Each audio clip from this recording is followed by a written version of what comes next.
Hello and welcome.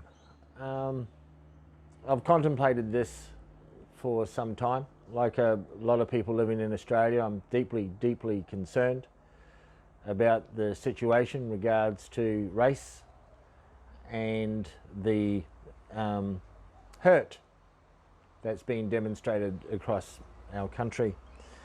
I should start as within my own Aboriginal traditional voice,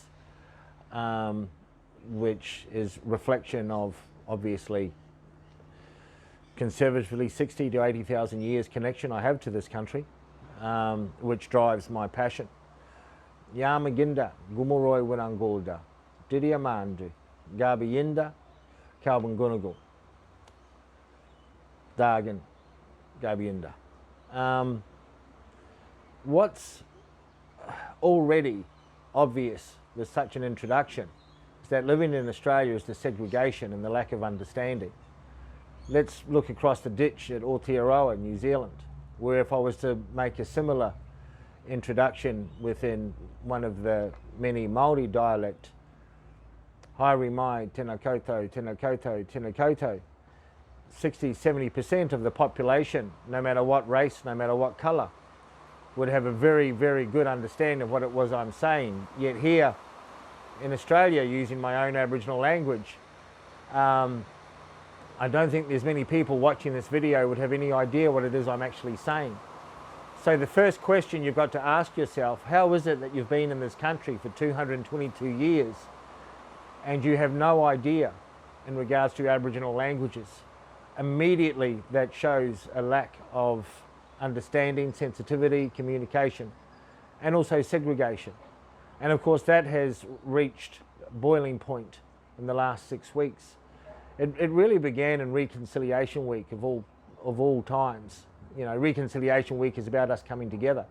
It's about us, you know, healing the troubles of our past. Yet this year in 2020, Reconciliation Week started with the destruction, the explosion of a 46,000-year-old Aboriginal sacred site by Rio Tinto in Western Australia. That's how we start Reconciliation Week in Australia, by blowing up 46,000-year-old Aboriginal sites. Then shortly, of course, after that, we had the horrible video released in America that went viral of George Floyd being killed by police, something that we all saw, we've all witnessed. That then triggered a lot of high emotion in Australia with our own situation, Aboriginal deaths in custody, and the video was very similar to Dungeddi man, David Dungey Jr., when he too, his crime, you know, well already in incarceration, eating rice biscuits, would you believe, which, you know, brought correctional officers into his cell, and like George Floyd, he was suffocated and killed. Even the autopsy report demonstrated quite clearly that the custodial officers were directly responsible for his death, yet there's been no charges made, nobody is made responsible. Just as me speaking in my own Gaoli Gomeroi, speaking my own language, after 200 years to deaf ears. How is it that you've been here for so long and have no understanding of who we are? Because we know who you are. We know everything about your history, but you know so little of ours. And that, of course, culminated after the Black Lives rally, the Aboriginal Deaths in Custody rallies, where we saw, you know, 30,000 people in Brisbane, the same numbers again in Melbourne, Sydney.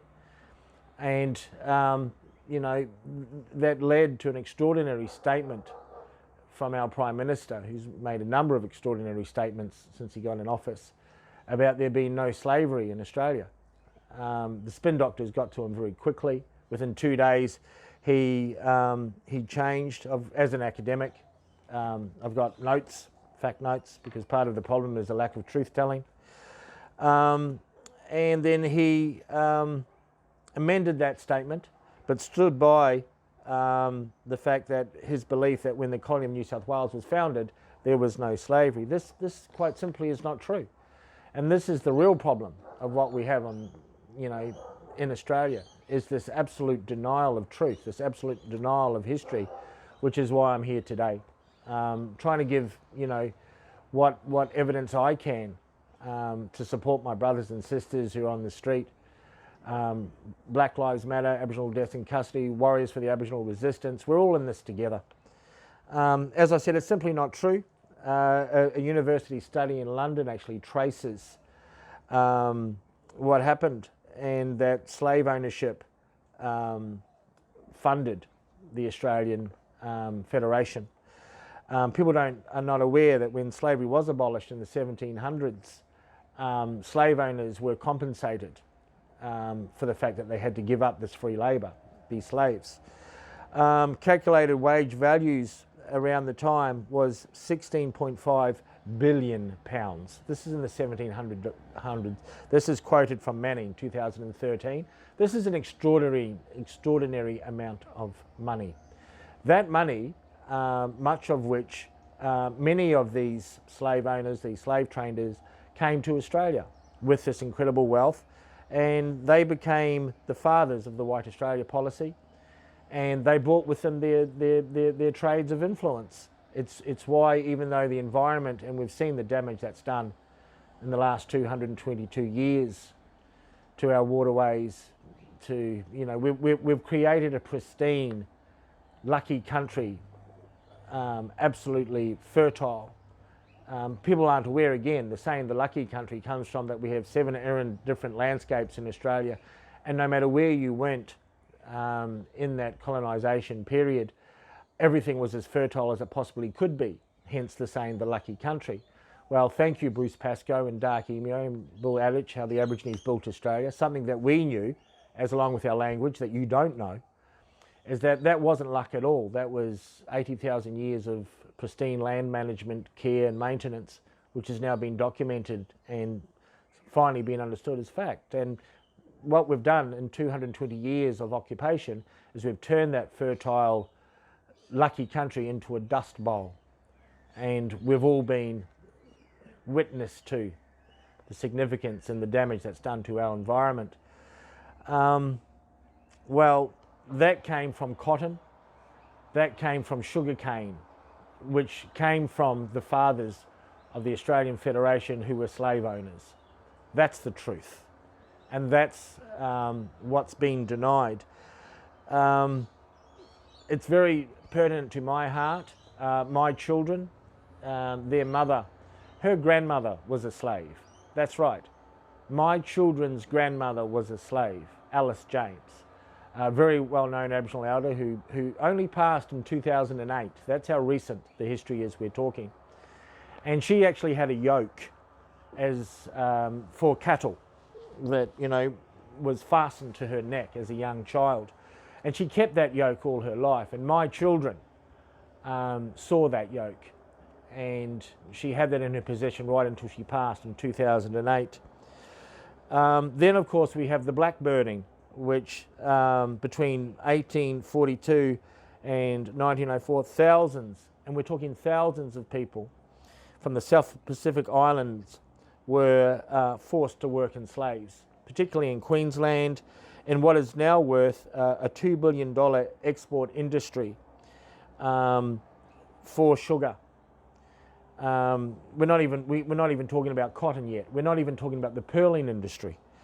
That $2 billion sugar industry has benefited the descendants of those slave owners today. Whereas the children of the great-grandparents who were kidnapped, shackled, flogged, many died of disease, and now many of which, living in public housing and in poverty. The equivalent, just so people know, in Australia, was that a strong male from the Pacific Islands would cost the equivalent between $5 and $19, and women, particularly Tahitians, fetched around $32. Again, this is fact. This is quoting Perry, 1999.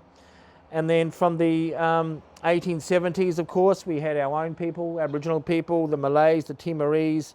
They were then captured and worked in the pearling industry. which was particularly vicious. According to Gribble, 1887, and missionary court reports from the time, you could buy an Aboriginal person for around £5. Pregnant Aboriginal women, again quoting Gribble, were particularly prized because their lungs were believed to have greater air capacity in diving for pearls during pregnancy. We then look at how the West was lost by historian Don McLeod, published in 1882, and he quotes that the life expectancy of the slaves in the pearling industry was painfully short, but the slave owners all testified that if you could get 3 to 6 months life expectancy out of your slave, you would make your money back.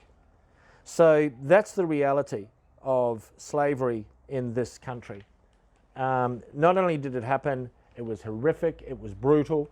And then, of course, we've got our own people who, well into the 1970s, through the, between 1860 to 1970, Australia effectively had state-sanctioned slavery of Aboriginal people. This is from Simmons, 2015. Historians Rosalind Kidd and Thalia Anthony have documented how Aboriginal Australians of all ages, many of whom were children, were sent to work on sheep cattle properties across Australia under government schemes that were supposedly designed to protect them. And here we have the beginning of the child removal for their own protection, which of course is still prevalent today. Which again is why we get so many people marching on the streets, because they are effectively and significantly part of this. I can't think of any one Aboriginal family that has not been affected from child removal. So it's very, very heartfelt to our people, and it creates a lot of pain. The conditions for these children who were taken were horrific. 16-hour days, they were flogged, forced removal from families, as I've said, and of course they were deconstructed under the term of indentured labour, which is why Australia again refuses to accept the fact that this was slavery. But you know, let me tell you, for those children who were taken, who were raped and abused, worked 16-hour days, also in dormitories, without pay, without severance, many of whom who died in those conditions, right up until the 1970s, this was slavery. And it's created this bizarre split in the last 6 weeks, again, where you've got people who are marching on the streets who are really angry about this history, who are really angry that they have children, that they have family members who have either died in custody, who were part of this children being taken. I myself, I'm now 52, 1968. I was taken from my Aboriginal mother. And it has had a profound effect, not just on me, but my mother, my grandfather, and even my grandchildren today. 5 generations who have been directly affected, which is again why I'm sitting here in front of this camera, trying to bring some sense of truth into what's a very emotive debate. It blows me away that you've then got one group who's really angry about this truth, about these atrocities, about these happenings, and then you've got another group who's really, really angry, just as angry, because people are voicing their anger about what's happened, and you know, using denial as a way of trying to protect their position. It's got nothing to do with fact. It's got nothing to do with truth. It's about, you know, opening up a sense of fragility in that your denial is being exposed, and that's why, you know, we're seeing so much emotion. And again, because you can't talk about the facts, you can't talk about the fact that, you know, there's been 432 Aboriginal people die in custody without one conviction, without one prosecution. You can't talk about the fact that there wasn't slavery in Australia, because there was. So then what you have to do is you have to talk about how the gathering put Australia at risk because of the pandemic. and then, you know, you talk about welfare in Aboriginal communities. You again talk about the Child Protection Act and that the need to remove Aboriginal children. And you talk about everything but the problem. And the problem is the lack of truth and the lack of understanding. Again, Gauli Gilla, Yamanaginda, Gomeroi Native, you've been here 222 years and you have no idea what I'm saying in my own country, speaking my own language. That's a problem. Why haven't you asked? Why haven't you sat down with us? Why is it that you have no idea when I speak in my own language what it is I'm saying? And that then, you know, creates this segregation and denial. The Prime Minister came out, you know, slamming the Black Lives, even, you know, threatening prosecution. Not for the people responsible for the 432 Aboriginal deaths in custody, but for the people who were angry about the 432 Aboriginal deaths in custody. They're the ones who have been threatened with prosecution. And why? Because we put Australia at risk. Yet when if we again check the facts, when the virus first erupted, and you know, we all know that the most contagious stage of any virus, any disease, is when it first appears, not when it's been already restricted. When it first came, when it was full blown and people were being infected, Scott Morrison let a 5,000 person Christian fundamental conference go ahead. He then allowed rugby league matches to go ahead with hundreds of thousands of people in attendance. This is when the virus was at its most contagious. So he wasn't worried about containing the pandemic then, because it suited him. And this is the other thing that we're getting really, really frustrated with in this debate. You can't continually deny facts because it suits you. The world doesn't work like that. Don't you understand that's why there's so many people? Every Australia Day now, every Invasion Day, we have 100,000 people march with us. That's because, you know, if we talk about the statues, the latest debate on the statues, that's because history is not taught by a statue. History is taught by history books. History is taught by research. And these people who are marching with us, because when you've got 100,000 people marching in Australia, they're not all Aboriginal. They're marching because they've learnt the history. They know the truth. And they're as angry as we are. And you denying that because it suits you doesn't mean that it's not true. It doesn't mean that it's not real. It just means that you're living in denial. On the exact same day that the protest took place in the last month, the North Shore markets were hosted in Sydney. And again, we saw these markets where there were literally thousands of people moving around, close proximity, there were no facial masks, there was no social distancing, and yet we haven't heard anything from the Conservatives talking about the North Sydney markets. All they're doing is talking about, you know, the Aboriginal Black Lives Deaths in Custody marches. Why? Because it suits you. That you don't evolve, you don't grow, you don't develop or become progressive as a country by simply not engaging because you feel uncomfortable. You need to know what's really happening. You need to know the truth. Which brings me to this ridiculous debate about the statues. And that's probably a good place for me to finish. Let's start with Robert Towns, because we talked about slavery. That's what opened the discussion.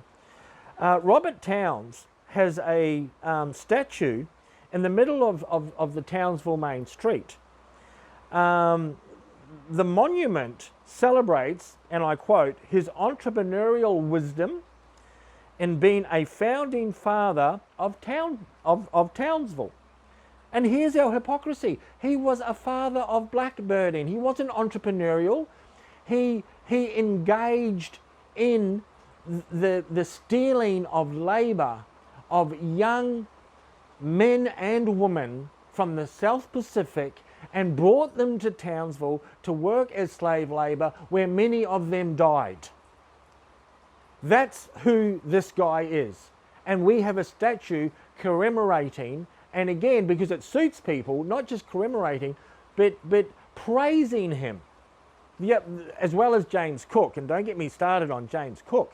The other one that, you know, has come into attention, of course, is Governor Macquarie, and, you know, the memorials left to him and his statue. Well, you know, let me tell you that in 1816, Governor Macquarie ordered soldiers under his command to kill any Aboriginal people they encountered during a military operation, in creating, in his own words, he wanted a sense of terror, and he told those killers, that's what they were, killers, who were up against unarmed women and children, to hang the women and the children from the trees. That's right. That's what we know, because that is embedded deep in our psyche. That is embedded deep in our trauma. Hang the women and children from the trees to create a sense of terror to our people who have been here living in peace and built the lucky country through the fertility of our land management. For you to come and in 220 years turn it into a dust bowl and create billions of dollars of prosperity, which is now shared to your descendants, as we still live in third world Aboriginal communities and missions. Third world. The men and women were brutally killed, some shot, others were driven over a cliff. Macquarie, following the massacre, reported back to his superiors in England that his men acted perfectly in conformity to his instructions. I had furnished them, he said, and claiming the soldiers had indeed encountered resistance before opening fire. Macquarie was ultimately responsible for his men. By today's standards, his actions would, at a minimum, be regarded as a war crime, involving a disproportionate response that led to a significant loss of life. The incident could be described as mass murder, as with many military massacres in which innocent civilians attempting to flee were killed. These actions amounted to complicity, together with the impact of the wider conflict between my people and the invaders at the time, and it was an invasion, I'm sorry, but this was an invasion, in the combination with a range of other factors, the loss of land, food sources, our economy, the intentional spread of disease through smallpox, the removal of children, dispersion, which is another word for the killing, to build these plantations of cotton and sugarcane, funded by slave traders who were compensated, who came to Australia. These all contributed to a large-scale loss of life that would meet the legal definition of genocide by the UN Convention. But again, we hear the Conservatives say, oh, but it wasn't genocide. And why? This is the argument. And this is what builds the frustration. The argument is, and here is the hypocrisy, as the definition did not exist until after World War II. And it is argued by Conservatives that it cannot be applied retrospectively towards Macquarie's actions, which took place 130 years before the UN General Assembly made genocide a crime under international law, and therefore he committed no genocide because the crime didn't exist. But we know he was responsible. As we know that in every Western country in the world, the disparity between quality of life between the descendants of those who invaded and the Aboriginal people who had maintained this fertility is not equal. We know that the incarceration rates, the suicide rates are comparable, whether you're Māori, whether you're Aboriginal, whether you're Turtle Island, African American, and that home ownership, quality of life is superior for non-Aboriginal, non-people of colour. You have to ask yourself why you get so angry when that makes our people angry. Because that's got nothing to do with us. That is all about you.